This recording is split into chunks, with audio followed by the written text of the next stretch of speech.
dan juga kehidupan orang-orang yang tidak berdosa. Nah, kehidupan orang-orang berdosa, apa yang dialami itu di situ diterangkan juga. Nah, kehidupan orang-orang yang tidak berdosa di situ juga akan ditunjukkan, Pak. Nah, ayat yang Bapak tunjukkan tadi, Efesus 2 ayat 1 sampai berapa itu adalah menceritakan sebuah kisah seseorang. Contoh saya, Pak. Saya menceritakan, sewaktu saya belum bertobat, Pak, roh saya itu sama dengan roh yang menguasai dunia ini. Jangan salah, Pak. Roh yang menguasai dunia ini ada dua, Pak. Yaitu roh Allah dan juga roh setan, Pak. Nah, waktu saya belum bertobat, Pak, roh saya sama dengan roh yang menguasai dunia ini, yaitu roh-roh yang ya di situ ada pencabulan, di situ ada mabuk-mabukan, di situ ada roh perampok, di situ roh menghina atau apapun. Nah, sesudah saya bertobat, itu Tuhan kalian yang masih kalian sembah, yang sudah melakukan dosa seperti itu. Kok dosa apa sih? Pak? Aduh, Saya sudah bilang, Bapak sengaja ini ceritanya mau menjelek-jelekin Kristen, Pak. Kan saya sudah bilang, kitab kami, dengar Pak. Bapak jangan sengaja mau menjelek-jelekin agama orang lain. Bapak cerita, saya mau katakan sama Bapak, Allah itu suci. Jika Allah tidak suci, berarti di surga itu ada percabulan. Contoh seperti surga Anda, Pak. Surga kami tidak ada percabulan, Pak. Sebentar. Ini sebenarnya sebentar sini. Kalau bilang suci, kalau Bapak bilang sebenarnya dahulu kami semua juga terhitung di antara mereka. Nah, itu juga termasuk, Pak. Pak Deka, sebentar saya sapa dulu Pak Ibnu Rusyadi, selamat sore. Itu juga termasuk. Wah, ada Pak Juma nih. Pak Juma, selamat sore Pak Juma. Semangat sore Bu Uti, apa kabar? Pak Juma saya aja, Pak Juma, nanti selain ya. Oke, baik. Bentar, dikit lagi ya. Ya, selamat tunggu sebentar ya, jangan keluar Pak ya. Kalau keluar Bapak Juma kabur ya, gitu ya. Sebentar ya Pak ya. Dikit lagi ya. Baik. Ya, gimana Pak? Silakan Pak memperbaiki keluarga, tolong lanjut. Kan saya sudah bilang, Pak. Saya ataupun yang nungguin dari dulu, Bu, ya. Gue ngantri nih untuk nanya nih. Gimana sih Pak? Gimana? Apa pertanyaannya tadi? Nggak jelas Bapak ini. Ya, gimana Pak? Yang gimana? Gue nungguin dari tadi. Iya, kamu nunggu apa? Ya sudahlah ya, nggak jelas. Bapak ini komunikasinya nggak lancar. Terus gimana ini, Bu? Dilanjut apa gimana nih, Bu? Apa? Mohon izin Bang Suma, selaku guru saya mohon izin. Biasa aja, Bang. Ya, gimana? Karena sudah tidak bisa dipungkiri, Bu, ini Alkitab Ibu sendiri yang bilang sebenarnya dahulu kami semua juga terhitung di antara mereka. Nah, ini iya. mengaku sendiri loh, Bu. Seperti Nah, apa, iya, Bu? emang kenapa? Bapak mah egois. Kan saya sudah bilang, Pak, Alkitab itu, Pak, menyatakan kehidupan orang yang berdosa itu bagaimana, mulai dari hidup hingga matinya itu bagaimana. Nah, kehidupan orang yang tidak berdosa juga mulai dari hidup hingga akhirnya itu bagaimana. Itulah Alkitab, Pak. Sehingga manusia yang punya otak, punya pemikiran yang sehat akan mengetahui mana yang harus ia tiru. Apakah orang yang berdosa atau orang yang tidak berdosa. Itu menurut pemahaman kami Kristen, Pak. Jadi boleh saya tanggapi? Yesus kan, nah sebentar Pak Jumat, sebentar lagi ya. Jadi gini, ya orang berdosa zaman dulu mengikuti roh-roh dunia ini. Tetapi ketika dia sudah bertobat, roh Allah ada padanya. Begitu aja Pak. Masalahnya di mana? Ya. Oke, silakan Bang Suma, silakan untuk menanggapi Bang Suma. Saya mau ini dulu Bang Suma. Mau ngulik-ngulik Alkitab. Iya, baik. Di dalam kitab yang teman-teman Kristen pegang itu sekarang ada perintahnya gini. Percayalah kepada Tuhan dengan segenap hatimu dan janganlah bersandar kepada pengertian dirimu. Artinya bahwasanya ketika Yesus sendiri berkata, dialah firman yang menyampaikan firman.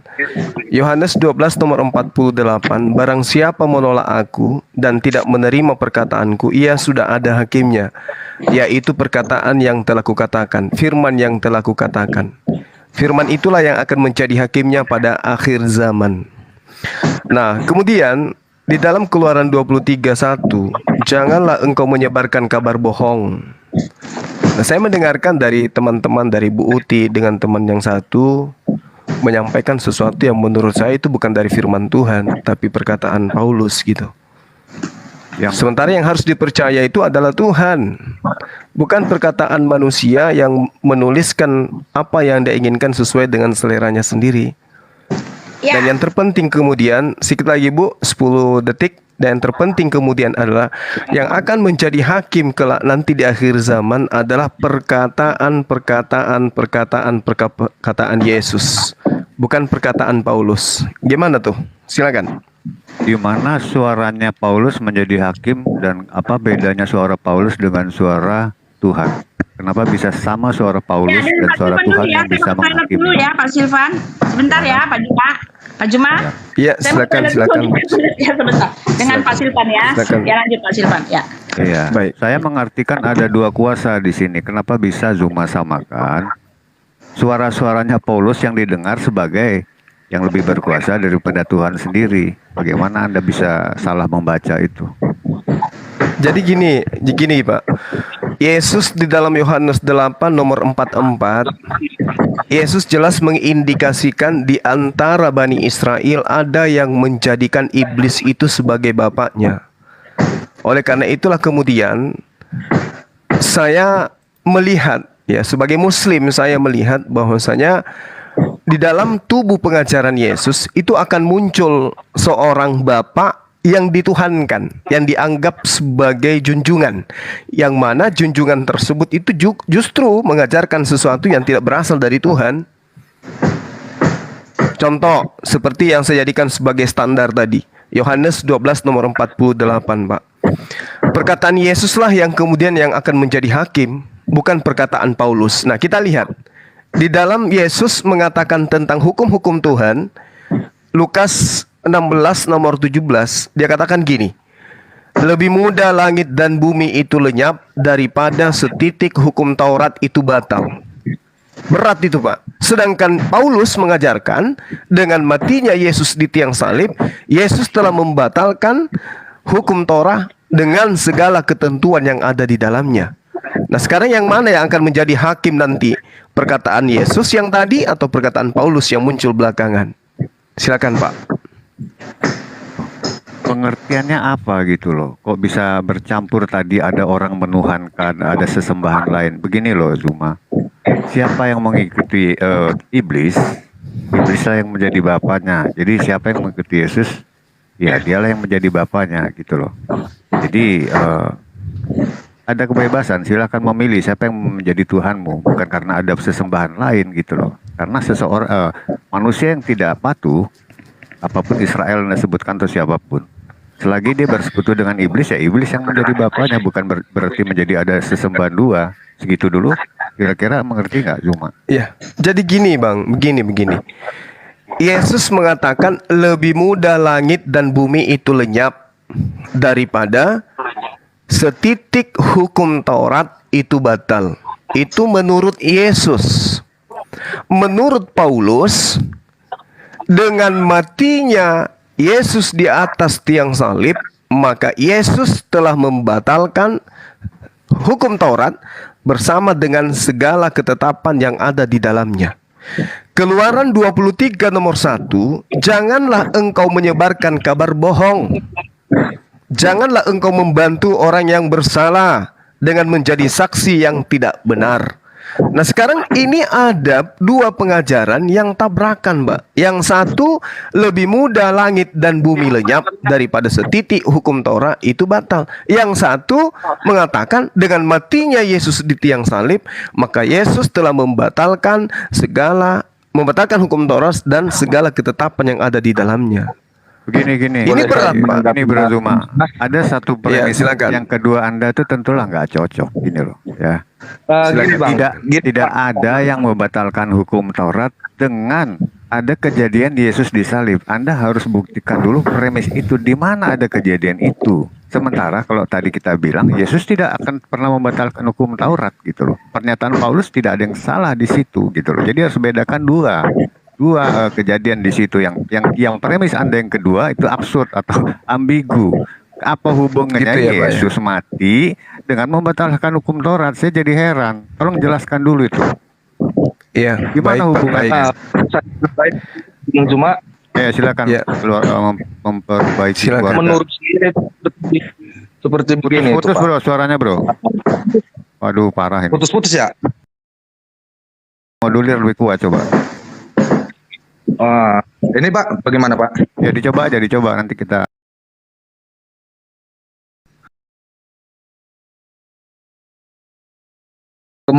Kematian Yesus itu membatalkan hukum Taurat.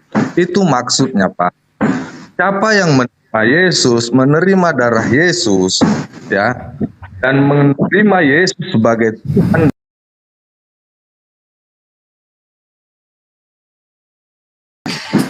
itu tidak berdosa. Makanya hukum Taurat sama dia, walaupun di sidang sesuai dengan hukum Taurat, dia sudah tidak melanggar hukum Taurat, ya kan?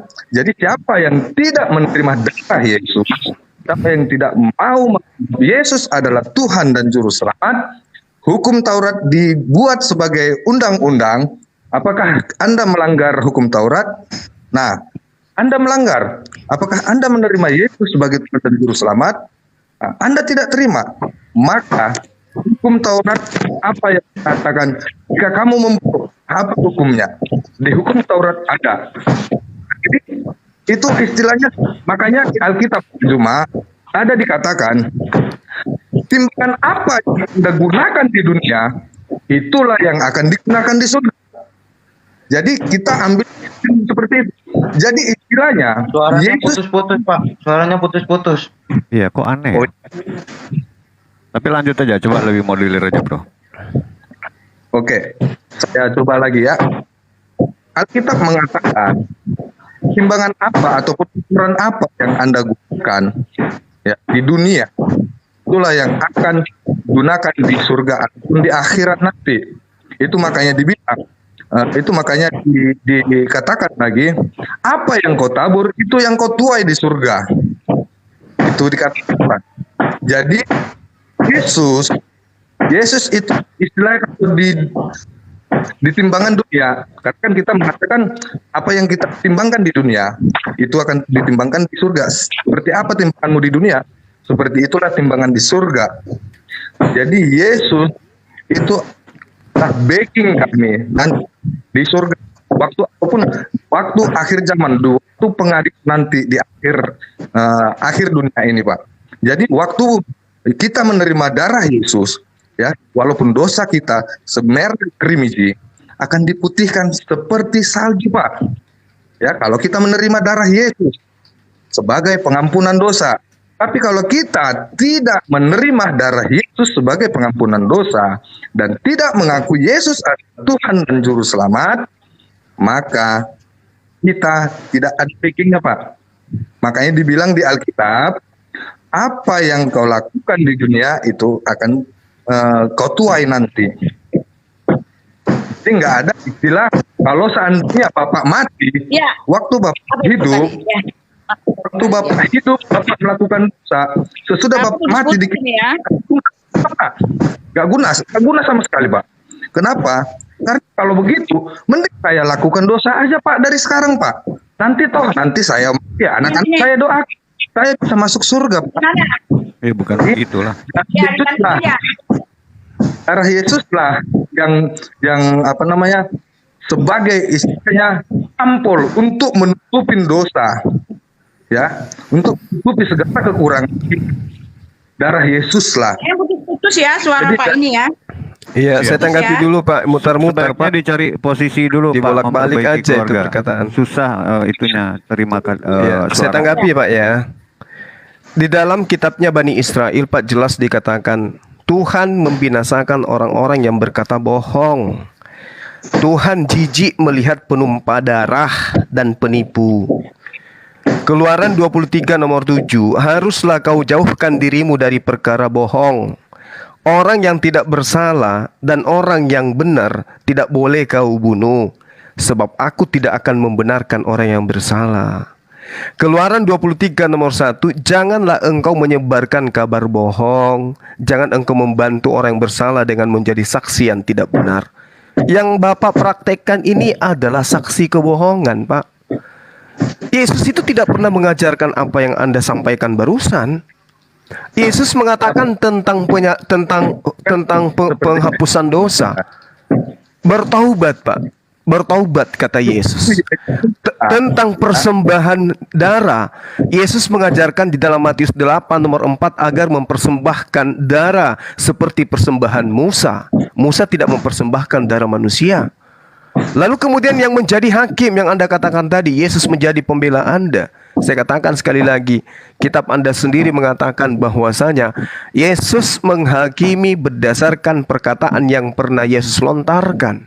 Nah, kalau misalnya Anda ditanyai oleh Yesus nanti, siapa yang mengatakan dan mengajarkan kepadamu berita bohong bahwa aku telah membatalkan hukum Taurat? Apa jawaban Bapak? Sementara Yesus mengatakan, jangan kau menyangka aku datang untuk meniadakan. Jangan kau menyangka aku datang menghilangkan. Aku datang menggenapi. Menggenapi itu melengkapi, menyempurnakan, bukan menghilangkan. Sementara yang dikatakan oleh Paulus di dalam Galatia dan juga Efesus 2 nomor 15, dengan matinya Yesus di atas tiang salib, dia telah membatalkan hukum Taurat bersama segala ketetapan yang ada di dalamnya. Sementara Tuhan, Pak, di dalam kitabnya Bani Israel, ini bukan saya ngadi-ngadi atau saya ngarang-ngarang, karena saya juga belajar. 1 Raja-Raja 2 nomor 3, lakukanlah kewajibanmu dengan setia terhadap Tuhan, dengan hidup menuruti jalan yang ditunjukkannya, dan dengan tetap mengikuti segala ketetapan, segala perintah, segala peraturan, dan segala ketentuannya, seperti yang tertulis dalam kitab Musa, supaya kamu beruntung. Ini firman Tuhan, Pak. Tapi Bapak lebih percaya kepada hal-hal yang disebarluaskan berdasarkan kebohongan. Dalam kelicikanku aku menjerat engkau dengan tipu daya. Tadi Pak, Kan gitu, Pak Pak. Juma, Silakan. ya Pak Juma tadi 21 3 menit, saya di 24 ya. Jadi begini, Pak Juma ini hanya comot-comot ayat ya. Pak Juma comot-comot ayat, menarasikannya, lalu jadilah pengajaran baru sesuai dengan apa yang tertulis di kitab Anda yang harus memaksakan bahwa Isa itu adalah Yesus, lalu Isa hanyalah seorang nabi seperti yang tertulis di kitab Anda, ya kan? Anda harus membuktikan bahwa kitab Anda itu betul, bahwa Isa itu adalah seorang nabi yang Anda paksa-paksakan menjadi Yesus ya. Tetapi cara Anda ini, Pak Juma, cara Anda ini terlalu frugal gitu loh. Frugal gitu loh. Ya, terlalu kelihatan banget bohongnya gitu, tepu-tepunya gitu ya. Nih saya akan bacakan sendiri ya.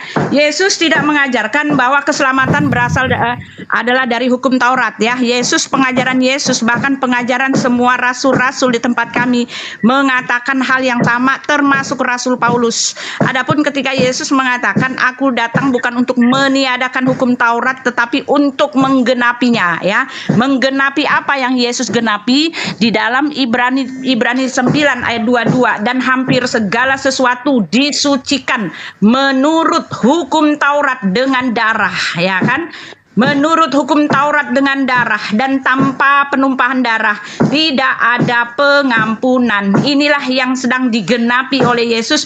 Bahkan Yesus mengatakan, aku datang bukan untuk dilayani, melainkan untuk melayani dan memberikan nyawaku menjadi tebusan bagi banyak orang. Inilah yang Yesus maksud ketika dia mati di kayu salib. Kata terakhir yang dia katakan, sudah genap ya. Dulu itu bukan yang aslinya tuh sudah genap ya, sekarang dikatakan sudah selesai. Genaplah semua yang tertulis tentang dia ya. Di dalam Markus 8 ayat 31, kemudian mulailah Yesus mengajarkan kepada mereka bahwa anak manusia harus menanggung banyak penderitaan dan ditolak oleh tua-tua, imam-imam kepala dan ahli-ahli Taurat, lalu dibunuh dan bangkit lagi pada sesudah 3 hari. Ini yang sedang Yesus mengatakan. Dia menggenapi semua yang tertulis nubuat-nubuat di dalam kitab Perjanjian Lama tentang darahnya. Nah, sekarang saya mau kasih tahu ya, perkataan Yesus sendiri ya, dia tidak menyuruh kami untuk menyembah Bapa lalu hukum Taurat. Oh tidak ya, Anda sendiri tidak tahu apa itu hukum Taurat karena di Muslim hukum Taurat itu tidak dikenal. Ya, bahkan dikatakan bahwa Nabi Muhammad ada pada masa Musa. Itu artinya tidak tahu apa-apa tentang kronologis hukum Taurat itu gitu loh ya. Nah, di sini ya dikatakan ya, Yohanes 6 ayat 27, ini perkataan Yesus, bekerjalah bukan untuk makanan yang dapat binasa, melainkan untuk makanan yang bertahan sampai hidup yang kekal, yang akan diberikan anak manusia kepadamu. Sebab dialah Yesus ya, yang disahkan oleh Bapa dengan materainya. Nah itu kan, Yohanes 6 ayat 40, mari saya bacakan ya. Tadi Bapak 4 menit ya, Yohanes 6 ayat 40. Ya, di sini dikatakan sebentar. Nih, ya saya buka pelan. Kalau buka ayat agak lama ya. Nih. Yohanes 6 ayat 40. Nih, saya bacakan ya. Ayatnya 40 mana? Ini 52, 32. Kecil sekali hurufnya ya. Nih ya. Sebab inilah kehendak Bapakku, yaitu supaya setiap orang yang melihat anak dan yang percaya kepadanya beroleh hidup yang kekal, dan supaya aku membangkitkannya pada akhir zaman. Ya, Elohim menghendaki semua orang untuk percaya kepada Yesus. Karena apa? Karena Yesus itulah pemberi kehidupan yang kekal. Ya, jadi hidup yang kekal ada pada diri Yesus. Kenapa? Karena Yesus itu adalah karya dari Elohim Bapa yang mengutus anaknya. Karena demikian besar kasih Allah akan dunia ini, sehingga dia mengaruniakan anaknya yang tunggal, supaya semua orang yang percaya kepadanya, kepada Yesus, beroleh hidup yang kekal. Ya, ini pengajaran dari Yesus. Ya, pengajaran dari ini lagi ya, di dalam Yohanes 6 ayat 54. Mari kita baca lagi ya. Di situ tadi ada nih ya, ayat yang 54 dikatakan ya, banyak sekali Pak, banyak sekali yang Anda umpet-umpetin, lalu Anda ambil narasi yang Anda mau sambung-sambungkan sesuai dengan ajaran Anda yang menyesatkan agama orang lain, ya kan? Barang siapa makan dagingku dan minum darahku, ia tinggal di dalam aku dan aku di dalam dia. Sama seperti Bapa yang hidup mengutus aku dan aku hidup oleh Bapa, demikian juga barang siapa yang memakan aku akan hidup oleh aku. Inilah roti yang telah turun dari sorga, bukan seperti roti yang dimakan oleh nenek moyangmu dan mereka telah mati. Barang siapa makan roti ini, ia akan hidup selama-lamanya. Lah, ini dia. Yesus pemberi hidup yang kekal ya. Banyak sekali ayat yang mengatakan keselamatan tidak ada di dalam kolong langit manapun juga selain daripada dia ya. Kata Rasul Petrus ya.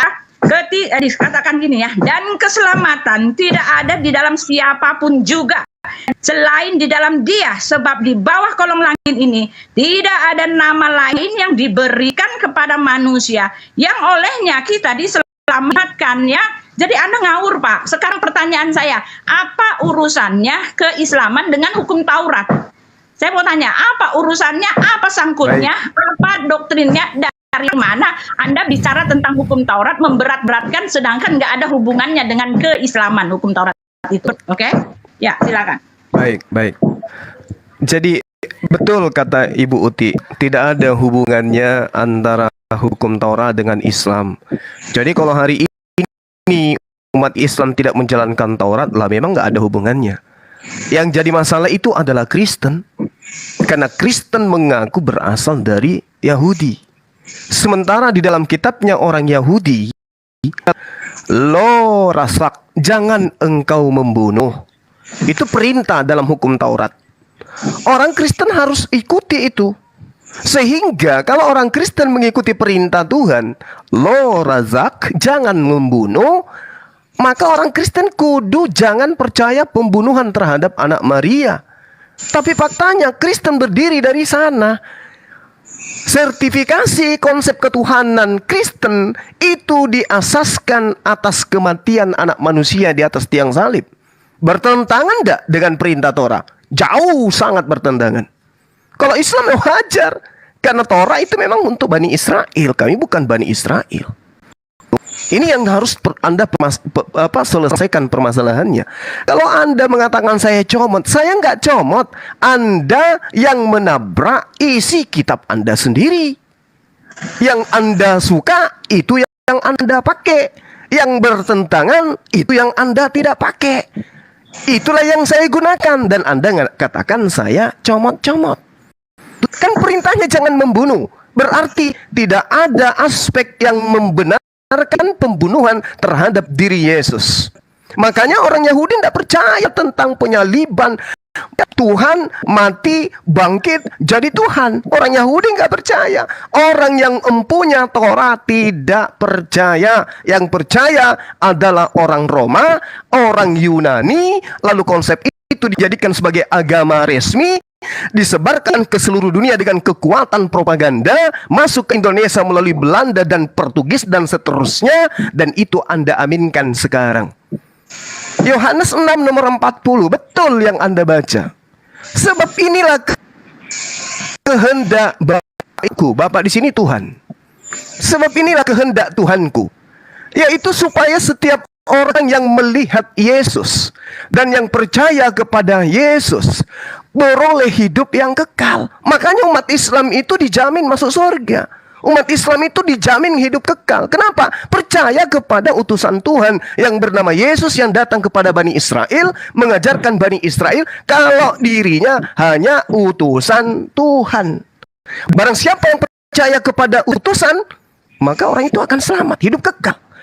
Sebab inilah kehendak Tuhanku, yaitu supaya setiap orang yang melihat anak dan yang percaya kepada anak, dalam hal ini orang yang saleh, orang yang intim, orang yang dekat terhadap Tuhan, maka dia akan memperoleh hidup yang kekal. Supaya aku membangkitkannya pada hari akhir zaman. Seperti apa sabar Bu, sabar. Seperti apa Yesus itu kemudian memberikan legitimasi pembangkitan?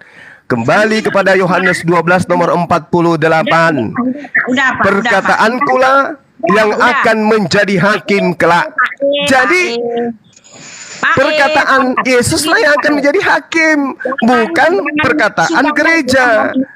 Makanya Tuhan mengatakan, jangan engkau menyebarkan kabar bohong. Ibu Uti sedang mengabarkan kabar bohong. Silakan. Bu Uti minta dua pertanggungjawaban dulu dia statement.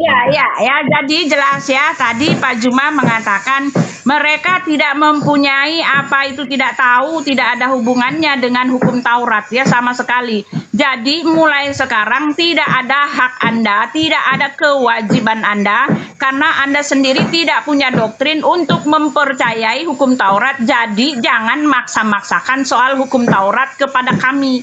Nggak ada hubungannya dengan Anda ya, karena yang tertulis di dalam Al-Quran itu bukanlah hukum Taurat. Semua yang dilakukan oleh Nabi Anda menentang semua, dilanggar semua oleh Nabi Anda ya, mengenai hukum Taurat itu ya. Kita akan bahas itu ya, semua hukum Taurat dilanggar semua oleh Nabi Anda. Jadi memang tidak ada hubungannya hukum Taurat dengan Anda. Lalu Anda menggadang-gadangkan ya bahwa di dalam kitab Perjanjian Lama jangan membunuh. Ini kan penyelewengan yang besar-besaran. Orang Yahudi kata Anda ya tidak mau menerima ya. Halo ya, orang Yahudi sama sekali tidak menerima konsep seperti ini. Oh maaf gitu kan. Ya, orang Yahudi nih, mari kita melihat orang Yahudi yang tertulis di dalam kitab Perjanjian Lama. Bukan Yahudi teman Anda Pak Juma ya. Kalau Yahudi teman Anda yang seperti yang sekongkong-kongkau dengan Anda itu, satu iman, satu tujuan, satu penyesatan, satu penyelewengan ya kan. Yahudi yang mana dulu yang Anda maksudkan gitu kan? Yahudi yang KW-KW, ya itu urusan Anda. Bermain dengan orang KW-KW, akhirnya nyesatlah kamu. Ya, orang Yahudi, ya, bahkan loh, sebentar saya belum. Siapa sih nih? Ya, orang Yahudi. Bapak tadi di 31, saya di 34 tuh.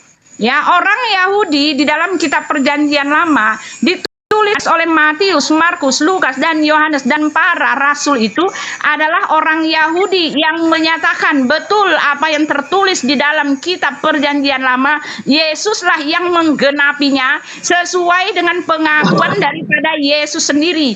Aku datang bukan untuk meniadakan hukum Taurat, melainkan untuk menggenapinya. Ya, ini yang orang Yahudi yang ada di dalam kitab kami, bukan Yahudi KW-KW gadang-gadangan Anda itu, gitu kan? Nih, Yesus mengatakan, ya, hai orang-orang Israel. Ini dia ngomong kepada, ini Petrus ya, ngomong kepada orang-orang Yahudi, ya, yang tahu bahwa Mesias itu akan menanggung kutuk dosa mereka sesuai dengan nubuat-nubuat yang tertulis dalam kitab Perjanjian Lamanya. Hai orang-orang Yahudi, dengarlah perkataan ini, ya, Kisah Para Rasul 2 ayat 22. Hai orang-orang Israel, dengarlah perkataan ini. Yang aku maksudkan ialah Yesus dari Nazaret, seorang yang telah ditentukan Elohim dan yang dinyatakan kepadamu dengan kekuatan-kekuatan dan mujizat-mujizat dan tanda-tanda yang dilakukan oleh Elohim dengan perantaran Dia di tengah-tengah kamu, seperti kamu tahu. Nah itu ya, orang Yahudi, orang Israel di masa Perjanjian Lama tahu semua, ya, ada Mesias yang akan menebus dosa mereka, ada Mesias yang akan datang membebaskan mereka dari segala kutuk hukum Taurat mereka. Oke, seperti yang kamu tahu, Dia yang diserahkan Elohim melalui maksud dan rencananya telah kamu salibkan dan kamu bunuh oleh tangan bangsa-bangsa durhaka. Tetapi Elohim membangkitkan Dia dengan melepaskan Dia dari sengsara maut, karena tidak mungkin Ia tetap berada dalam kuasa maut. Ya, jadi Petrus memberitahukan bahwa yang dimaksud di dalam kitab Perjanjian Lama itu adalah Yesus.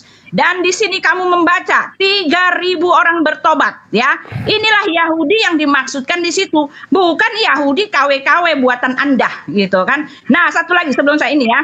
Orang Yahudi di dalam apa tadi Anda mengatakan bahwa hidup yang kekal di dalam Yohanes 6 ayat 40 adalah percaya kepada anak sebagai utusan. Maaf ya, yang memberikan hidup yang kekal.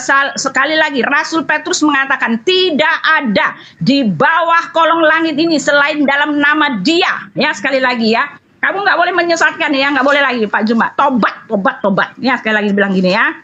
Dikatakan gini ya. Dan keselamatan tidak ada di dalam siapapun juga selain di dalam Dia.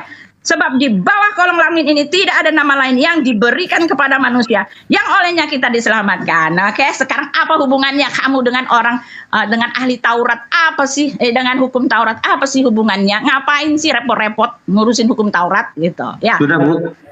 Ya, silakan Pak Silvan. Oke. Ya. Iya, saya hanya titip dua statement Zuma aja tadi.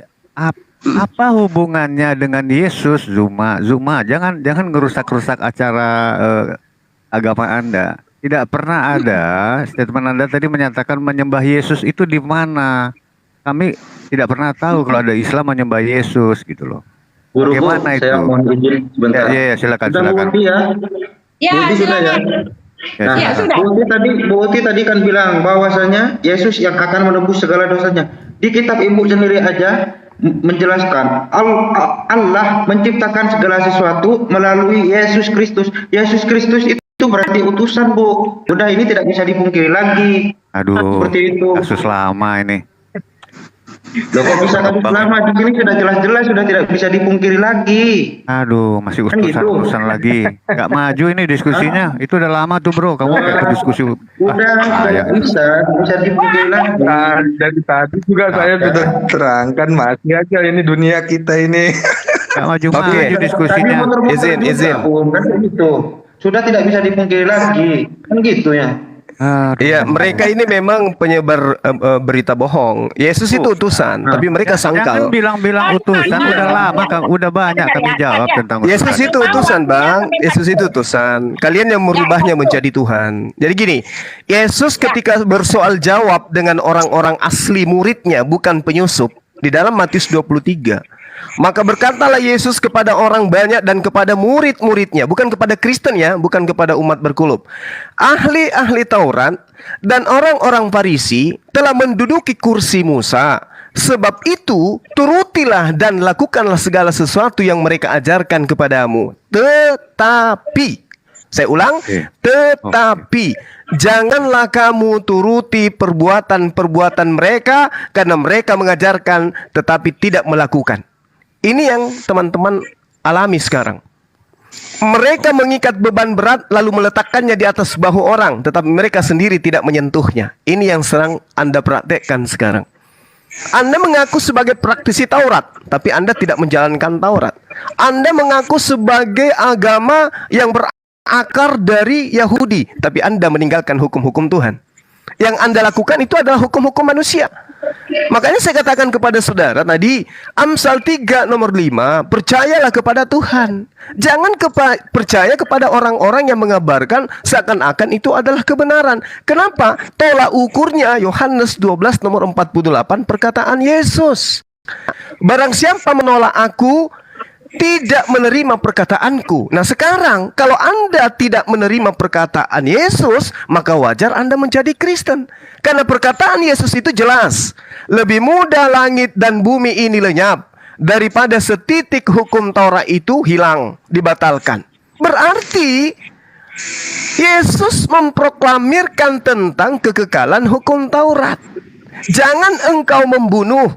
Artinya apa? Jangan kau melakukan pembunuhan terhadap dirinya. Lo rasak itu perintah, Pak. Keluaran 20 nomor 13. Jangan kau membunuh. Tapi apa yang terjadi di Kristen? Dengan dibunuhnya Yesus, maka orang-orang Kristen mengaku telah ditebus dari dosa. Ini adalah satu ajaran yang sangat kontradiksi. Saya tidak comot-comot ayat. Anda lah yang kemudian melawan daripada data yang Yesus, yang kitab Anda ajarkan.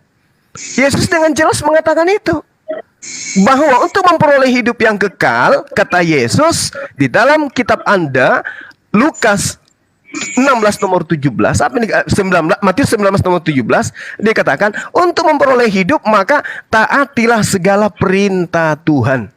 Nah, seperti apa mentaati segala perintah Tuhan? Yang saya katakan tadi, Pak. 1 Raja-Raja 2 nomor 3. Lakukanlah kewajibanmu dengan setia terhadap Tuhan Elohim, dengan hidup menurut jalan yang ditunjukkannya, dengan tetap mengikuti segala ketetapan, perintah, peraturan, dan ketentuannya seperti yang tertulis dalam hukum Musa, supaya engkau beruntung dalam segala yang kau lakukan dan dalam segala jalan yang kau tuju. Itu kuncinya. Kalau mau beruntung, mau memperoleh hidup yang kekal, lakukan dengan setia apa yang menjadi ketetapan, petunjuk, aturan, perintah Tuhan di dalam kitab yang diajarkan oleh Nabi Musa. Nah sekarang Kristen datang dengan apa? Dengan matinya Yesus di atas tiang salib. Galatia 5 nomor 1. Dengan matinya Yesus, dia telah membebaskan kita dari aturan-aturan dan memerdekakan kita dari kuk penghambaan. Bahkan sudah saya ya. Ya silakan Bu. Ya, jadi gitu ya. Jelas Pak Juma, comot-comot ayat ya memang comot-comot ayat gitu kan. Di dalam Keluaran 23 yang tidak boleh membunuh itu sama juga dengan Kejadian ya. Orang yang menumpahkan darah untuk orang lain ya, dengar ya. Barang siapa menumpahkan darah untuk orang lain, saya baca dulu ya, kalau baca agak lama, jangan ini ya. Kejadian 9. Ya, ini nggak ada hubungannya dengan kematian Yesus. Anda comot-comot ayat, sok tahu ajaran orang lain, lalu Anda gabung-gabungkan, Anda buat narasi sendiri sesuai dengan yang Anda mau gitu ya. Nih ya. Nih ya. Tetapi mengenai darah kamu, yaitu nyawa kamu, aku akan menuntut balasnya dari segala binatang, aku akan menuntutnya. Dan dari setiap manusia, aku akan menuntut nyawa sesama manusia. Siapa yang menumpahkan darah manusia, darahnya akan tertumpah oleh manusia. Sebab Elohim membuat manusia itu menurut gambarnya sendiri ya. Yang tidak boleh, yang dituntut habis itu adalah manusia yang menumpahkan darah manusia. Tidak ada hubungannya dengan penebusan ya. Di dalam Yesaya 43, akulah yang menyelamatkan, akulah yang, sebentar saya baca lagi ya. Dialah yang menebus, dan menebus itu artinya dirinya sendirilah, bukan mengorbankan orang lain, bukan membunuh orang lain, tetapi dirinya sendiri yang akan menjadi korban penebus salah. Ya, ini artinya Anda mencomot-comot ayat, menggabung-gabungkannya, membuat satu narasi, jadilah pengajaran yang sesat yang nyata, ya kan? Matius 19 ayat 17 jelas mengatakan, untuk mendapatkan hidup yang kekal oleh orang kaya itu, Yesus mengatakan jangan turutilah, saya baca dulu ya, untuk mendapatkan hidup yang kekal. Endingnya apa Yesus bilang? Bukan melaksanakan hukum Taurat yang utama, tetapi juallah segala hartamu dan ikutlah aku, ya kan? Ikut Yesus yang jadi penyebab orang mendapatkan hidup yang kekal. Ya, dan sama ya di dalam Yohanes 10 ayat 28 itu ya. Dan aku memberikan hidup yang kekal ya. Dan aku memberikan hidup yang kekal kepada mereka, dan mereka pasti tidak akan binasa sampai selama-lamanya. Inilah pengajaran Yesus yang kamu seleweng-selewengkan. Ya, Rasul Paulus bicara sebentar. Rasul Paulus bicara dengan nada yang sama seperti yang Yesus katakan. Di dalam Roma 5 ayat 21, supaya sama seperti dosa berkuasa dalam alam maut, demikian kasih karunia akan berkuasa oleh kebenaran untuk hidup yang kekal oleh Yesus Kristus Tuhan kita. Ya, ini Rasul Paulus. Rasul Yohanes mengatakan lagi di dalam 1 Yohanes 5 ayat 11, dan inilah kesaksian itu, Allah telah mengaruniakan hidup yang kekal kepada kita, dan hidup itu ada di dalam Anaknya. Oke, itu yang harus Anda tahu ya. Alkitab kami tidak mengajarkan seperti yang Anda seleweng-selewengkan gitu. Ya, silakan Pak Silvan 1 menit lagi. Oke. Nah, ini Ibu bacanya di Yohanes 10. Coba Ibu baca di Yohanes 20 nomor 17. Yesus dengan tegas mengatakan bahwa dirinya bukan Tuhan. Aku akan pergi kepada Bapakku dan Bapakmu, Allahku dan Allahmu. Kalau di agama kami, Allahku dan Allahmu, seperti itu. Sudah jelas-jelas Bu, ya. Jika aku memuliakan diriku sendiri, maka kemuliaanku itu sedikit pun tidak ada artinya. Ini Yesus loh. Ini bro, Anda tidak akan bisa mengerti karena Allah kami roh. Kalau kami terangkan di sini tentu butuh waktu berapa round lagi gitu loh. Jadi itu sudah terlalu basi ya. Ini aja, Pak Jukma dulu aja. Silakan jawab kami, apa hubungannya hukum Taurat dengan Islam? Ya, kenapa? Satu lagi Bu. Satu lagi tadi saya titip jawaban Bang Zuma ini. Ya. Bagaimana dia bisa mengatakan percaya Yesus, menyembah Yesus? Anda sudah terlalu ngaco gitu loh. Terlalu memaksakan gitu loh. Kami tidak akan mengenal ajaran Anda dan tidak akan pernah berkompromi dengan Tuhannya Bang Zuma gitu loh bro. Jangan terlalu memaksakan. Di Lukas 18 ini Bang Silva. Satu-satu. Di Lukas 18 nomor 19 mengatakan, mengapa kau katakan aku baik, tidak ada yang baik selain Allah. Kan gitu. Ini Yesus loh yang berkata. Iya, nanti kita bahas satu-satu. Saya jawab Allah Anda nanti. Silakan Bang Zuma. Anda terlalu jauh melangkah gitu loh. Saya sudah apa ya? Anda terlalu memaksakan gitu loh. Sehingga ada Yesus di dalam, jangankan di pikiran Anda, di kitab Anda aja nggak ada tertulis Yesus. Gimana sih? Jawab itu dulu. Ya, yang lainnya silakan Bu Uti. Baik Pak. Baik. Kalau Yesus itu kan nama dari dewa Zeus, Pak. Jadi nggak mungkin ada dalam tatanan ajaran para nabi. Oke? Yang ada mana? itu adalah Yasua. Saya tidak pernah tahu. Yasua, Pak. Yasua itu bahasa Arabaik. Dalam bahasa Arab disebut Isa. Yosa, Isa. Yesus, Yesus dari dewa Zeus. Gitu loh. Jadi kalau Anda berbicara mengenai konsep Tuhan, nanti Bapak kelabakan nanti kalau saya arahkan. Jangan, Bang Zuma nanti kelabakan. Kalau gini loh, Zeus ataupun Yesus, Anda harus terangkan dulu di Yesus yang mana. Para nabi tidak ada yang mengajarkan Tuhan mati jadi manusia. Itu hanya ada di ajaran paganisme.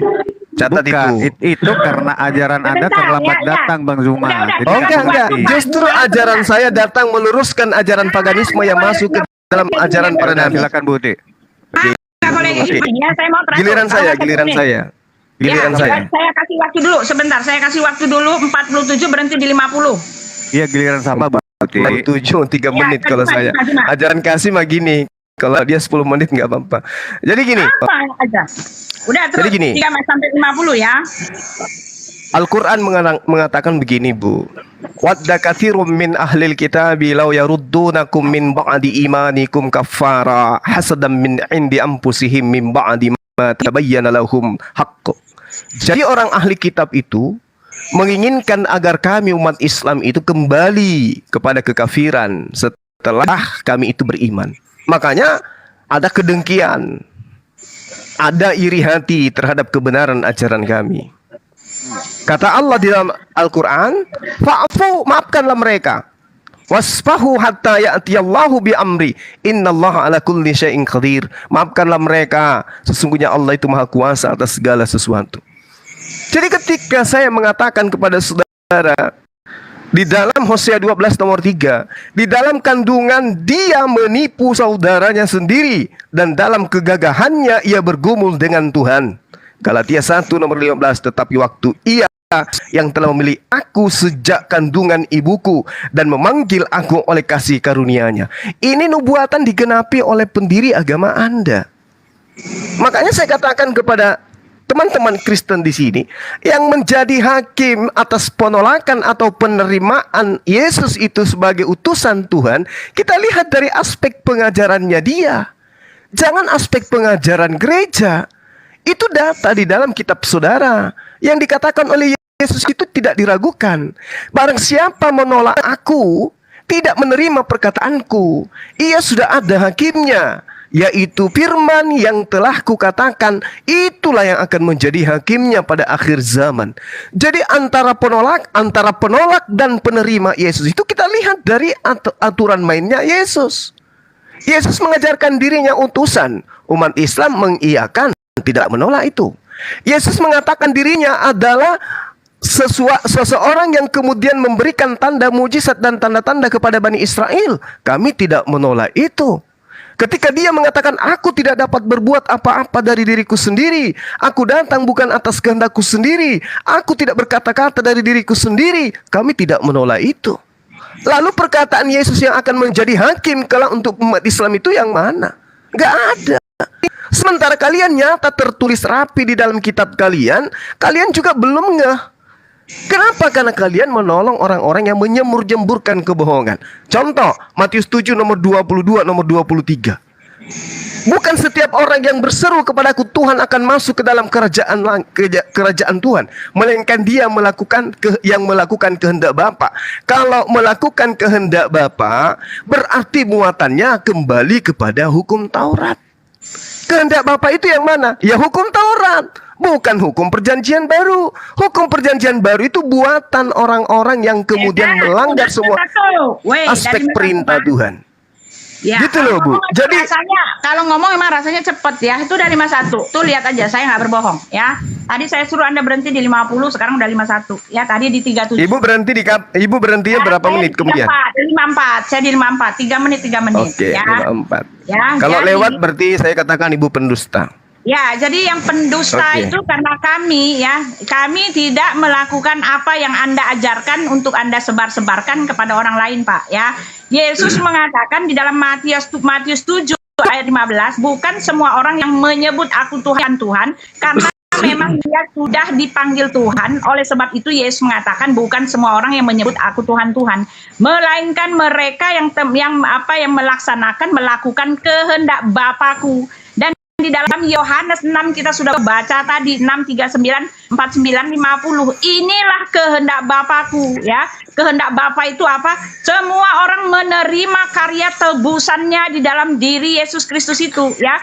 Inilah kehendak Bapakku, bahwa barang siapa yang percaya kepada anak, mereka akan memperoleh hidup yang kekal, dan aku akan membangkitkan pada akhir zaman. Di kitab Anda jelas dikatakan cuma Allah satu-satunya yang membangkitkan orang dari kubur katanya kan. Tetapi di tempat kami yang membangkitkan orang pada akhir zaman itu adalah Yesus. Di tempat Anda paksakan, bukan Anda paksakan, Anda maunya itu sebagai Tuhan yang berkuasa membangkitkan orang mati. Di tempat kami Yesus mengatakan bahwa dia akan membangkitkan orang mati itu ada 5 kali di dalam pernyataannya. Jangan Anda turunkan derajatnya ketika yang satu membangkitkan orang mati karena dia Tuhan, lalu Yesus Anda turunkan. Dan inilah kehendak Bapakku, kata Yesus. Kehendak Bapa adalah apa? Supaya semua orang yang percaya kepada anak memperoleh hidup yang kekal. Semuanya akhirnya bermuara pada diri Yesus Kristus, ya. Anda pura-pura nggak mau dengar tadi pernyataan Yesus Kristus yang mengatakan hanya di dalam dirinya lah hidup yang kekal itu, di luar itu tidak ada, ya. Lalu tadi Anda mengatakan bahwa umat Islam tidak menolak Yesus, bahkan mengikuti kata Yesus. Itu maunya Anda di dalam kitab Anda, ya. Sedangkan data-data dan dalil-dalil untuk menyalahkan Yesus, mengatakan Yesus itu bukan Tuhan, itu juga salah. Tidak ada Isa seperti Yesus. Yesus bukan Isa, Isa bukan Yesus. Dalil-dalil yang dipakai untuk menyatakan bahwa Isa adalah Yesus juga centang perenang. Tidak sama sekali. Jadi yang mengatakan bahwa Yesus itu adalah seorang nabi adalah kitab Anda sendiri. Karena di kitab kami Yesus bukan hanya seorang nabi. Alkitab telah mengatakan segala kepenuhan kealahan itu, segala kuasa-kuasa Tuhan itu yang dimiliki di tempat kamu, Yesus punya itu semua, bahkan dialah yang empunya itu, ya. Anda justru tertulis di kitab kami bukannya mengikuti apa kata Yesus, tetapi Andalah penentang penguasa yang telah menebus Anda itu. Rasul-rasul mengatakan barang siapa yang menentang karya penebusannya, bahkan mengatakan dia tidak disalib, Andalah itu guru-guru palsu, nabi-nabi palsu, gitu loh, ya. Dan Paulus kata pendiri agama Yahudi, pendiri agama Kristen, bukan. Ya. Sudah 4 menit, Bu. Ya. Bu Uti sudah 4 menit nih. Nah. Ya, udah lewat 1 menit ya. Sebelum lanjut saya mau permisi dulu ya, karena jadi saya juga nih, udah ya. jam mau dinas kerja ya, buat teman-teman. Ya, Pak. Makasih, Lanjut Pak. ya. Ya. Yesus dengan tegas mengatakan bahwa Allah adalah Tuhan yang esa, satu. La ilaha illallah, tiada Tuhan selain Allah. Kan gitu. Ini Yesus, Bu. Ya. Gimana Ibu baca Matius 4 nomor 10. Bilangnya? Ibu baca 4. Ibu baca Matius 4. Ibu baca Matius 4 nomor 10. Engkau harus menyembah Tuhan Allahmu dan hanya kepada Dia sajalah engkau berbakti. La ilaha illallah, tiada Tuhan selain Allah, Bu. Ini Yesus yang berkata, Bu. Apa itu? Yesus dengan tegas mengatakan bahwa Allah adalah Tuhan yang esa, Bu. Ya. Ya, sebentar, ini Pak Silvan yang menjawab ya. Pak Juma sabar, Pak Lima menjawab sebentar. Pak Silvan juga harus bicara. Ya, silakan. Enggak, lanjut dulu aja, komentari dulu Semua nih, yang Bung, lebih ini dari sudah satu ngaco ini. tidak pantas Aduh, gabung-gabung disebut ayatnya. sebagai Tuhan karena Tuhan maha satu. La ilaha illallah, Bu. Ini, Bu. Bilangin sama kamu ya, Ya. Detik. Kamu baca Matius 4 itu satu perikop ya. Yang Yesus katakan Ibu bacanya engkau hanya Matius. harus menyembah Tuhan Ibu, Allahmu. iya.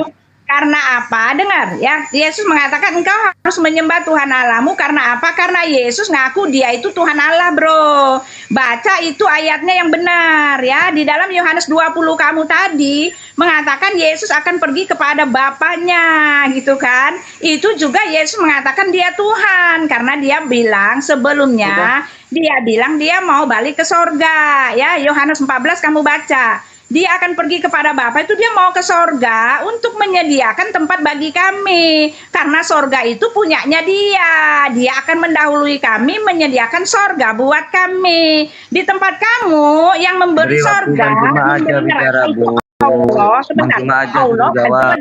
segala. Nah, di tempat kami pemberi sorga menyiapkan kapling itu Tuhan kami Yesus Itu Kristus. udah berapa menit itu? Ya, itu yang harus kamu ketahui. Pendusta. Kamu asal ngomong, jangan asal ngomong. Ya, silakan Pak Juma. Pak Juma Keluaran 23 nomor 7. Haruslah kau jauhkan dirimu dari berkata dusta.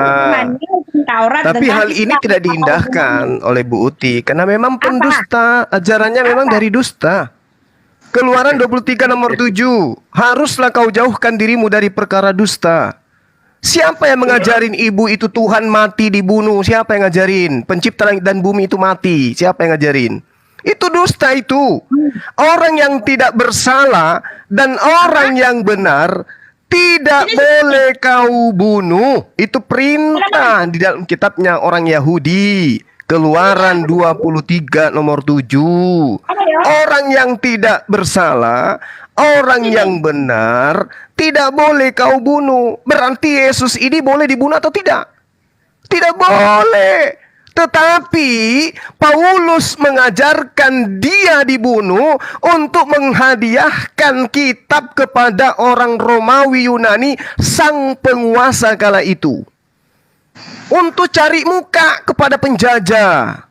Makanya ajaran Paulus itu dikatakan di dalam Galatia 2 itu sendiri, dia mengutus dirinya untuk non-Yahudi. Tapi ajaran Paulus itu nggak diakui di tempat dia berasal. Kenapa? Karena dia menghembus-hembuskan kebohongan. Ini data, Ibu. Kalau dikatakan, oh di agama kami Yesus itu membangkitkan orang mati, Yesus itu begini dan begono, nggak peduli kami dengan itu. Kenapa? Yesus itu hanya utusan Tuhan. Bahkan di dalam Al-Quran ada manusia di Bani Israel yang mengatakan, Anni akhluqu lakum minatin kahai'atit tairi fa anfukhu fihi fayakunu tairi biiznillah. Ada sosok Nabi yang datang kepada Bani Israel, mengumpulkan tanah liat, lalu kemudian menghidupkan tanah liat itu menjadi burung. Jauh lebih hebat dari Yesus yang mengangkat tangannya dulu ke langit. Ini tanah liat. Lazarus yang dibangkitkan oleh Yesus itu komponen jasadnya lengkap. Ada kaki, ada tangan, ada mata, ada ini dan itu. Dia mayat yang dibangkitkan. Ini Nabi Isa, tanah liat, diambil, dikumpulin, dihidupkan menjadi burung dengan izin Allah. Kami nggak bergeming untuk menyembah dia, karena kami sehat, kami waras. Yang dikatakan utusan, ya utusan. Makanya Tuhan mengatakan dalam kitabnya Bani Israel, bukan duta, bukan utusan, tapi dia sendirilah yang akan datang menyelamatkan umatnya. Nah, Yesus gimana? Duta atau utusan Yesus itu? Utusan Yesus itu, berarti dia bukan Tuhan. Dia hanya utusan Tuhan. Makanya dikatakan, haruslah kau jauhkan dirimu dari perkara dusta. Ya, lalu kemudian Anda di awal tadi mengatakan Tuhan itu sendiri yang akan menjadi korban penebus salah. Ini ajaran dari mana? Tuhan datang bunuh diri untuk menghapuskan dosa-dosa para penikmat makanan yang diharamkan dia sendiri gitu. Tuhan datang bunuh diri untuk menyelamatkan orang-orang yang membatalkan perjanjian kekalnya berupa sunat gitu. Wow, keren kali. Jadi ibu harus mengakui bahwasanya ajaran kalian itu memang ditopang dari segala aspek kedustaan. Tentang konsep ketuhanan, dusta. Kitab sucinya pun konsepnya dusta. Kenabian, kerasulan, apalagi semua dusta. Gak ada yang berasal dari Yesus. Makanya kalau Anda mengatakan saya comot-comot, kan tidak mungkin saya itu membaca satu kitab di sini. Gak mungkin.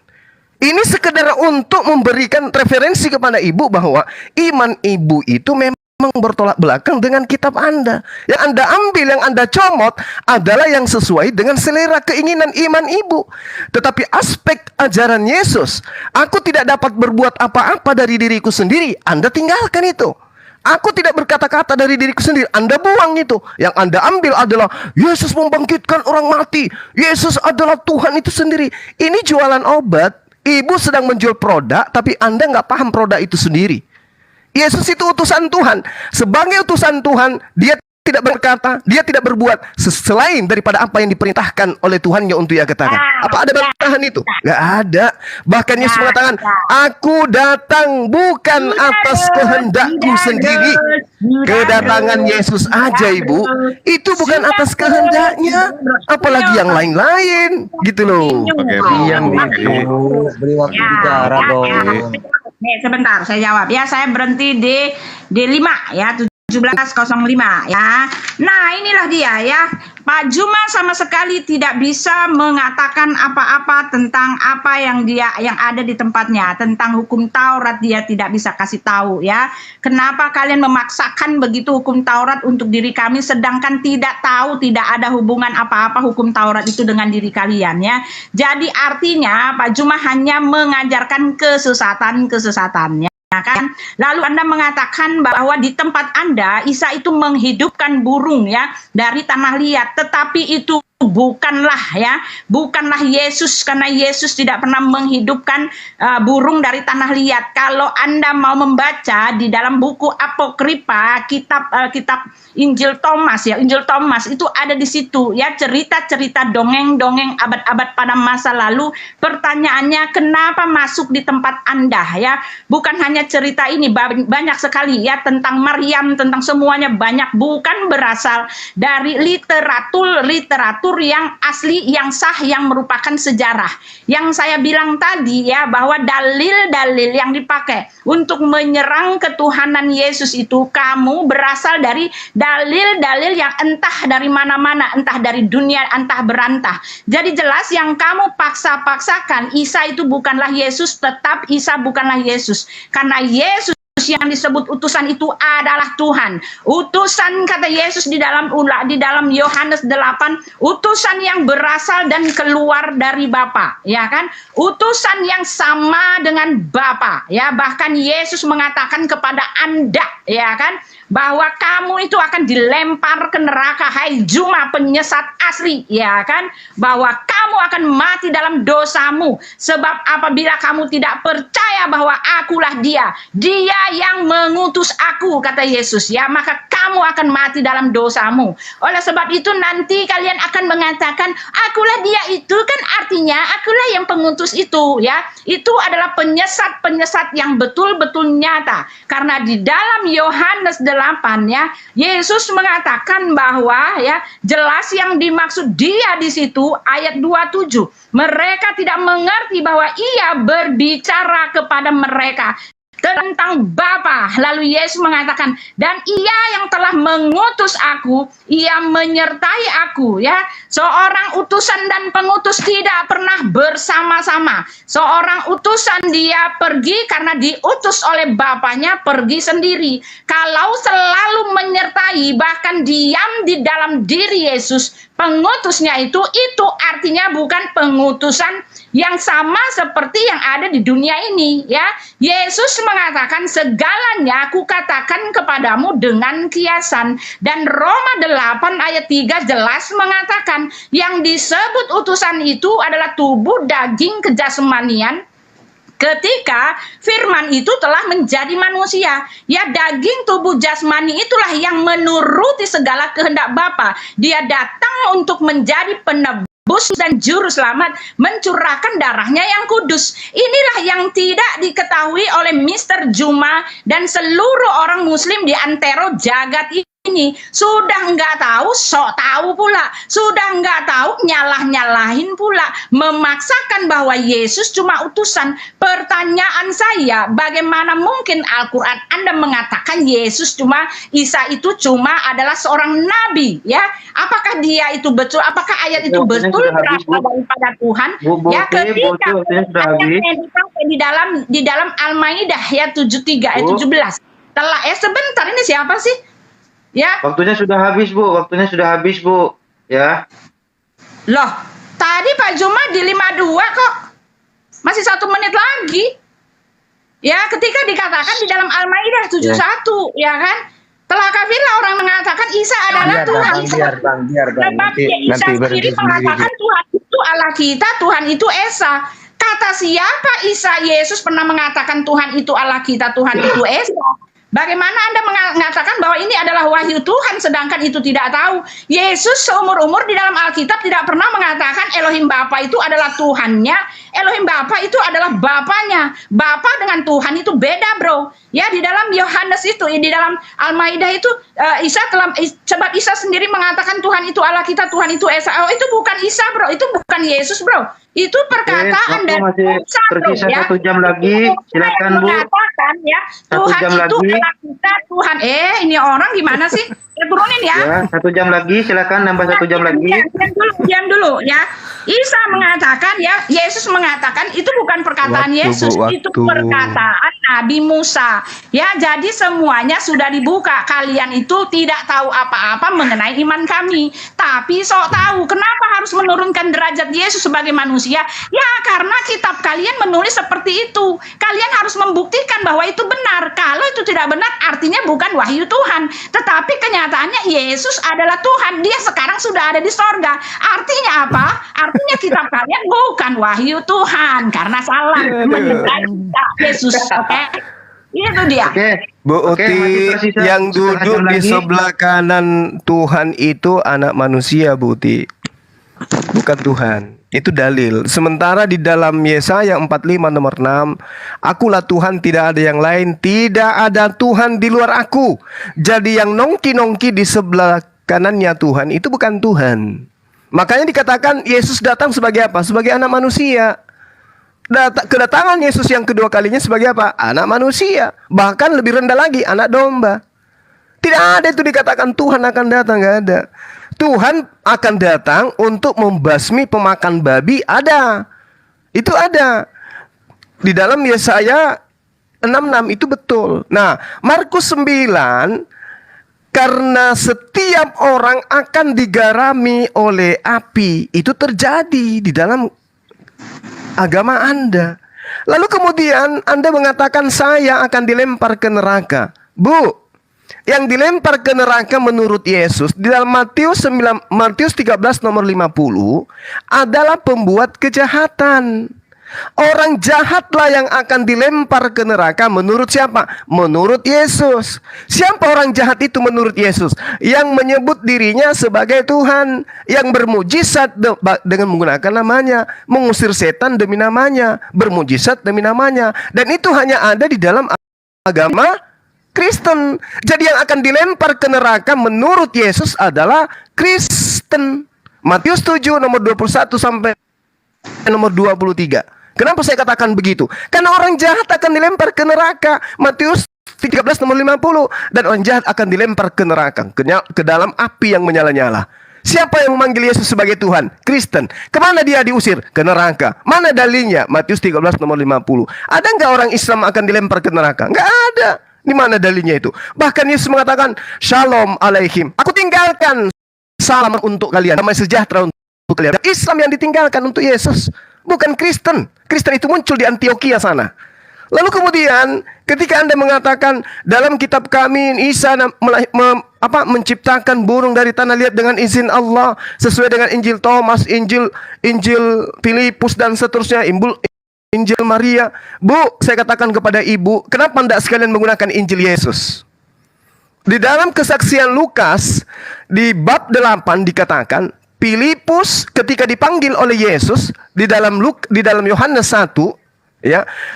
Yesus melihat orang bernama Filipus, lalu Yesus mengatakan kepada Filipus, Filipus, ikutlah aku. Berarti Filipus yang dipanggil, bukan Paulus. Lalu Filipus di dalam Kisah Para Rasul 8 mengatakan, lalu Filipus mengajarkan Injil Yesus. Berarti Yesus memang memiliki Injil sebagaimana yang diajarkan Al-Quran. Nah sekarang mana Injil Yesusnya? Nggak ada. Jangankan Injil Yesus, Yesusnya aja sendiri ditolak oleh Bani Israel. Tidak mungkin Injilnya Yesus loncat ke Kaisaran Romawi, nggak mungkin. Loh, murid-muridnya aja dibasmi oleh Paulus kok. Jadi yang saya katakan kepada saudara, Al-Quran itu datang membawa berita bahwa ada nabi, ada sosok rasul kepada Bani Israel mengajarkan hikmat Injil dan juga Taurat, yang kemudian begitu sampai ke Kaisaran Romawi, namanya berubah menjadi Yesus. Nah itulah yang Anda aminkan sekarang. Kalau nggak percaya, coba tanya kepada diri Anda. Tanya ke kakek.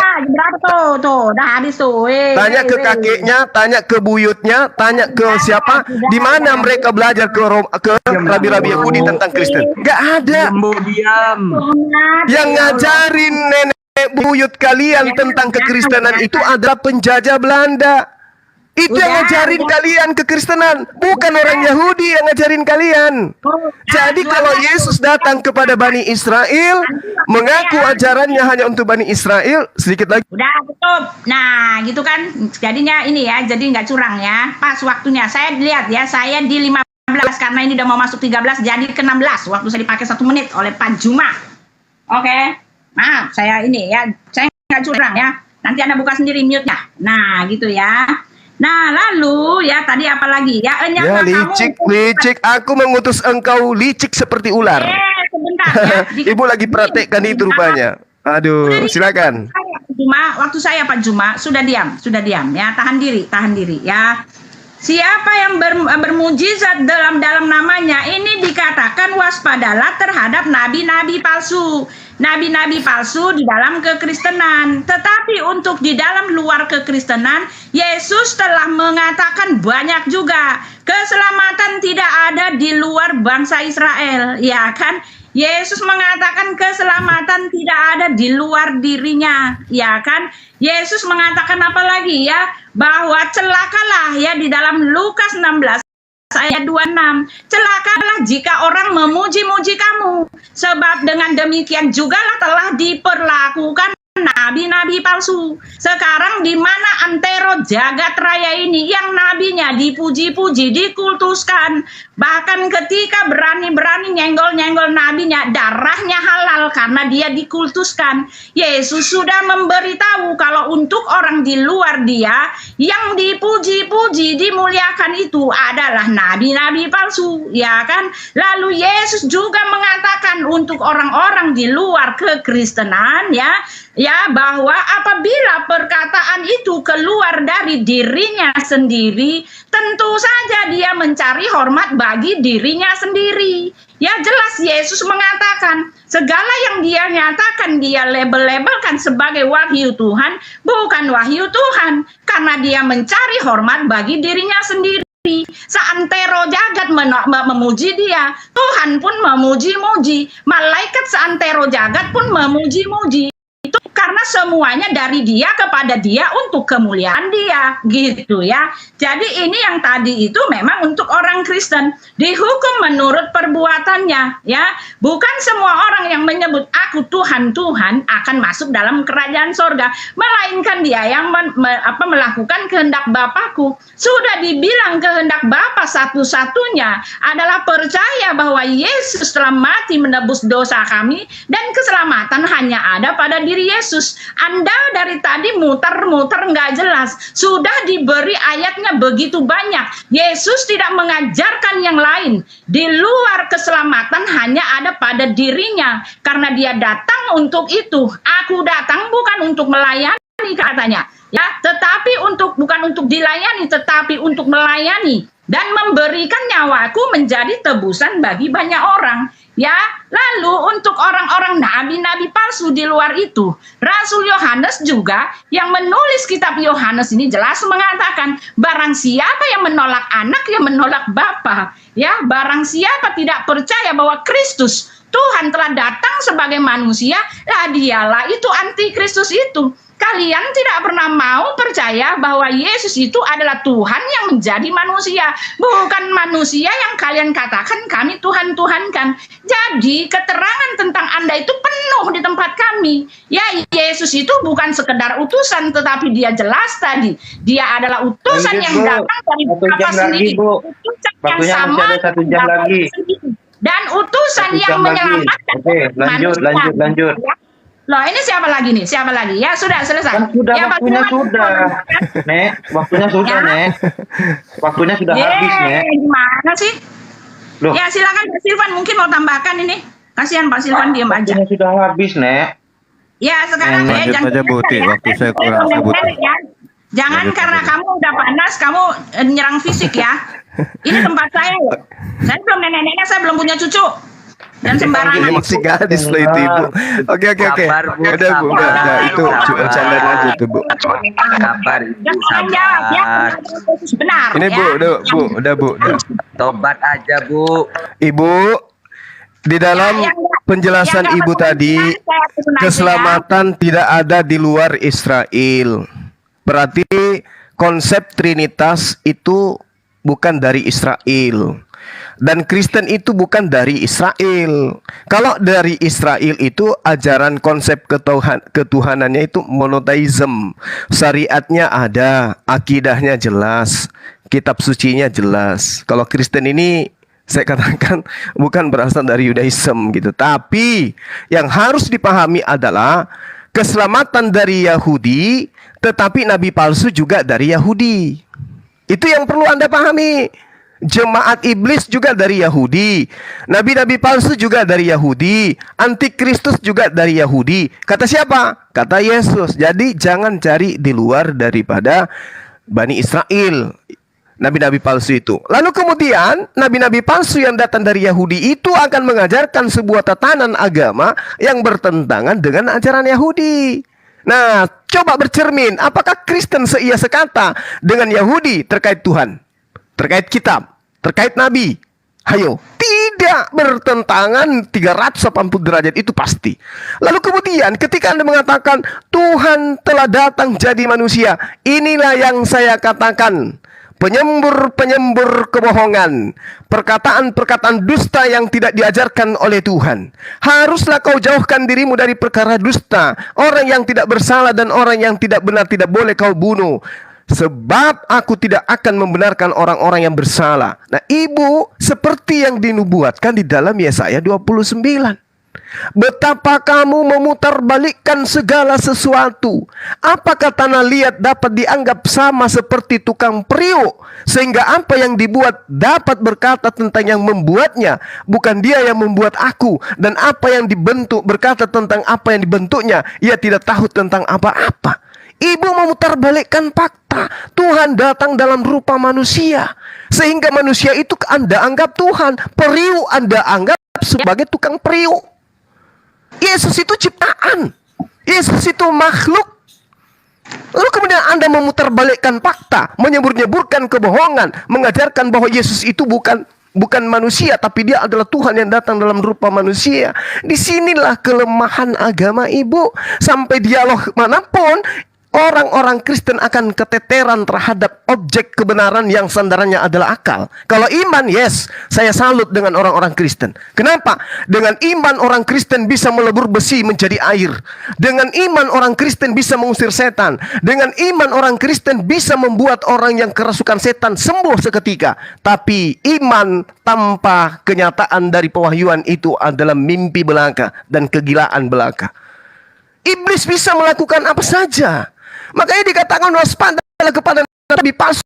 Mereka mampu melakukan mujizat-mujizat apapun. Dan sekali lagi saya katakan, saya salut dengan orang Kristen, mampu melakukan mujizat-mujizat sampai kepada pengusiran setan sekalipun. Bahkan ada yang mengaku bolak-balik naik ke neraka ke surga.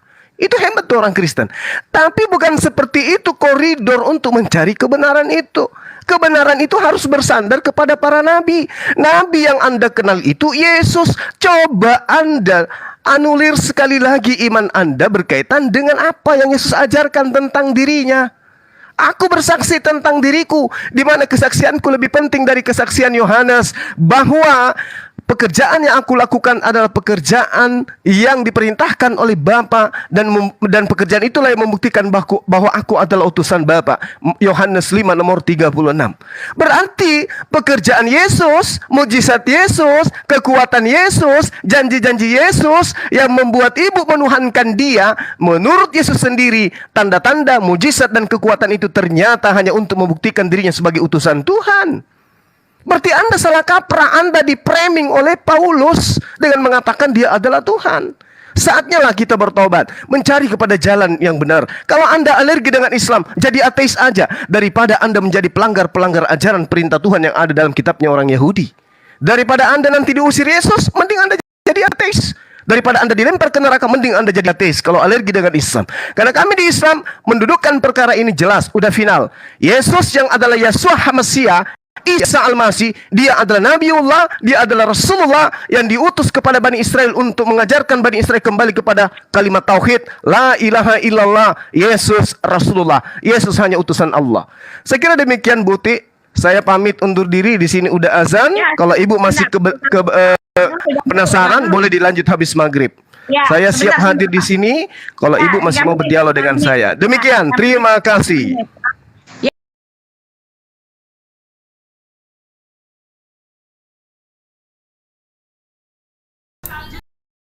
Assalamualaikum warahmatullahi wabarakatuh. Ada masa, ada saat-saat di mana aku gemas sekali pingin cubit pipinya Bu Uti. Cubit yang kiri dan kanan aku tarik sampai 1 meter. Baru ku lepasin. Dubug, biar dia otaknya berfungsi gitu loh. Ya, nyata sekali apa yang kita sampaikan. Tapi nggak apa-apa lah. Namanya juga orang yang ular beludak gitu ya kan. Tidak masalah, itu adalah haknya, itu iman. Tugas kita hanya mengingatkan, tugas kita hanya meluruskan. Jadi kita tidak boleh memaksakan kehendak gitu ya. Dan satu yang lucu, beliau ternyata nggak ingin dikatakan nenek-nenek. Nah itu adalah satu kemajuan yang luar biasa. Oke teman-teman, kita tutup dulu live kita ini. Insya Allah habis maghrib kita lanjut lagi ketika masih ada yang ingin berdialog dengan kita. Terima kasih atas segala perhatian. Mohon maaf atas segala kekurangan. Subhanakallahumma bihamdi asyhadu an la ilaha illa anta astaghfiruka wa atubu ilaih. Salam tauhid, salam satu Tuhan, Allahu Akbar. Salam salat maghrib. Assalamualaikum warahmatullahi wabarakatuh.